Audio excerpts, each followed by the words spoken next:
Rabbi shrah li sadri wa yassir li amri wahlul 'uqdatam min lisani yafqahu qawli. A'udzubillahi minasyaitonir rajim. Bismillahirrahmanirrahim.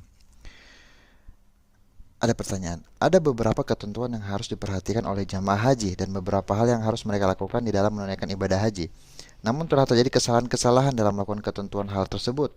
Barangkali secara runtut kita memulai dari masalah ihram dan beberapa kesalahan yang terjadi dalamnya. Jika ada kesalahan-kesalahan yang lain yang saya lihat, maka apa kesalahan-kesalahan itu? Jawaban. Sebelum saya menjawab pertanyaan di atas, saya akan menjelaskan bahwa setiap ibadah harus memenuhi dua syarat supaya diterima.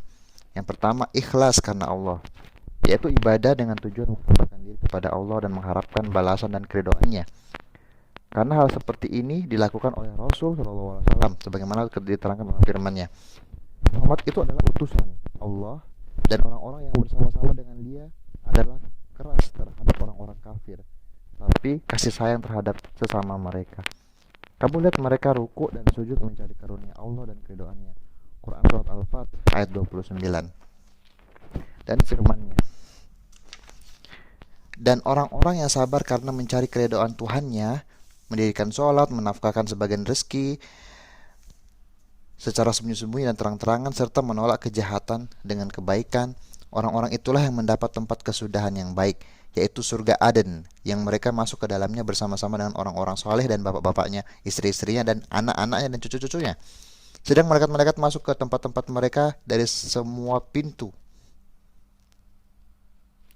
sambil mengucapkan, Assalamualaikum bima sabaratun. Maka alangkah baiknya tempat kesudahan itu. Quran Surat Al-A'raf ayat 22-24. Dan firman-Nya, padahal mereka tidak disuruh kecuali supaya menyembah Allah dengan memurnikan ketaatan kepadanya hanya kepada Allah dalam menjalankan agama yang lurus, dan supaya mereka mendirikan sholat dan menunaikan zakat. Yang demikian itulah agama yang lurus. Surah Al-Bayyinah ayat 5. Rasulullah pun bersabda, sesungguhnya amal ibadah itu diterima atau tidak tergantung pada niatnya, dan sesungguhnya setiap orang akan mendapatkan balasan sesuai dengan niatnya. Maka barang siapa yang hijrah karena Allah dan Rasul, maka hijrahnya pahalanya kepada Allah dan Rasul.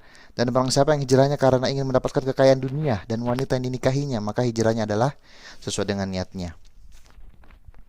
Dan sabda Rasulullah SAW dan hadis qudsinya dari, Aku adalah Tuhan yang sangat tidak membutuhkan persekutuan. Barang siapa yang melakukan sesuatu amal yang ia persekutukan aku bersama selain aku, maka aku tinggalkan ia dan kesyirikannya. Rasulullah SAW bersabda, sesungguhnya engkau tiada menafkahkan suatu infak yang dengannya kamu berharap keridhaan Allah, melainkan engkau diberi pahala atasnya. Banyak lagi ayat-ayat dan hadis-hadis Nabi SAW yang menjelaskan bahwa sesungguhnya dasar amal ibadah itu adalah ikhlas semata-mata karena Allah Azza wa Jalla. Syarat yang kedua, meniru dan mencontoh Rasul. Ini juga merupakan syarat sahnya amal ibadah diterima. Dan bahwa kami perintahkan ini adalah jalanku yang lurus, maka ikutilah dia dan janganlah kamu mengikuti jalan-jalan yang lain, karena jalan-jalan yang lain itu mencerai-beraikan kamu. Yang demikian itu diperintahkan Allah kepadamu agar kamu bertakwa. Quran Surah Al-An'am ayat 153. Dan firman Allah, katakanlah wahai Muhammad, jika kamu benar-benar mencintai Allah, ikutilah aku, niscaya Allah mengasihi dan mengampuni dosa-dosamu, dan Allah Maha Pengampun lagi Maafnya. Quran Surah Al-Imran ayat 31. Dan firman-Nya, apa yang diberikan Rasul kepadamu maka terimalah dia, dan apa yang dilarangnya maka tinggalkanlah. Quran Surah Al-Hasyr ayat 7. Rasulullah bersabda, barang siapa melakukan suatu amalan yang tidak ada dasar perintahnya dari kami, maka tertolak. Dan dalam redaksi yang disebutkan bahwa barang siapa yang menggadang-gadangkan sesuatu dalam perkara agama, maka bukan darinya, maka ditolak. Dan sabdanya, dan jauhilah oleh kamu perkara-perkara yang diadakan, karena setiap yang baru diadakan itu adalah sesat. Berdasarkan semua itu, maka bersesungguhnya siapa saja melakukan suatu ibadah kepada Allah Azza wa Jalla sedangkan ia tidak ikhlas karena Allah, maka ibadahnya batal, karena keikhlasan tidak menyertainya. Dan siapa saja yang beribadah dengan suatu amalan diniatkan karena ibadah sementara tidak dijalankan oleh agama, maka semua ditolak, karena itu tidak meniru contoh Rasul. Berdasarkan kaidah yang agung tersebut, bahwasanya merupakan syarat ibadah adalah ikhlas karena Allah dan sesuai dengan syariatnya, dan itulah yang harus dijadikan pedoman. Namun sesungguhnya di sana terjadi beberapa kesalahan yang dilakukan oleh beberapa kaum muslimin. Oleh karena itu kita sudah membicarakan tentang haji, dan karena pertanyaan muncul dari Anda yang meminta agar saya menjelaskan beberapa kesalahan dalam berihram, maka saya menjelaskannya sebagai berikut. 1. Berihram tidak dari miqat. Ada sebagian jemaah haji, terutama mereka yang datang melalui udara, pesawat terbang, tidak berihram dari mikat sehingga mereka turun di Jeddah sementara mereka telah melewatinya ketika masih di udara, padahal Rasulullah menentukan bahwa mikat sebagai tempat awal ihram. Mikat-mikat itu adalah bagi orang-orang yang datang dari daerah tersebut dan bagi orang-orang yang datang melewatinya dan bukan berasal dari daerah itu. Dalam Sahih Bukhari diriwayatkan dari Umar bin Khattab radhiyallahu an bahwa ketika penduduk negeri Irak mengadukan kepada bahwa kardul manazil yang diterapkan oleh Rasulullah sebagai mikat bagi penduduk negeri Najd ini jauh dan menyimpang dari jalan yang mereka lalui, maka Umar berkata, lihatlah daerah yang sejajar dengannya. Penjelasan di atas menunjukkan bahwa mensejajari mikat itu sama dengan melintasinya, dan apa yang dilewati udara sejajar dengan mikat itu sama dengan lewat dari mikat tersebut. Apabila ia telah berada di posisi setara dengan mikat yang wajib dia lewati, dan tidak boleh baginya melewati mikat dengan alasan bahwa ia nanti akan turun di Jeddah dan kemudian ia berihram di sana. Cara untuk menanggulangi kesalahan ini adalah hendaknya orang yang berihram mandi di rumah, di bandara sebelum ia berangkat dan mempersiapkan diri dengan pakaian ihramnya dalam pesawat serta meninggalkan pakaian lainnya. Hingga apabila nanti ia telah berada di dalam posisi sejajar dengan mikat, segera dia berihram mengambil mikat dengan bertalbiyah sesuai dengan niat haji atau umroh. Tidak boleh baginya menunda berihram sampai tiba di Jeddah. Jika ini ia lakukan, maka ia telah berbuat kesalahan dan wajib baginya menurut jumhur ulama membayar fidyah, yaitu menyembelih seekor domba di Mekah dan membagikannya di sana. 2. Di antara kesalahan yang dilakukan oleh sebagian orang adalah sebagian mereka yang berkeyakinan bahwa berihram itu harus juga dengan mengenakan alas kaki, sandal, dan jika tidak saat berihram ia tidak mengenakan sandalnya, maka tidak diperbolehkan baginya mengenakan sesudah itu. Inilah kesalahan, karena sesungguhnya berihram dengan menggunakan sandal itu tidak wajib dan bukan merupakan syarat ihram.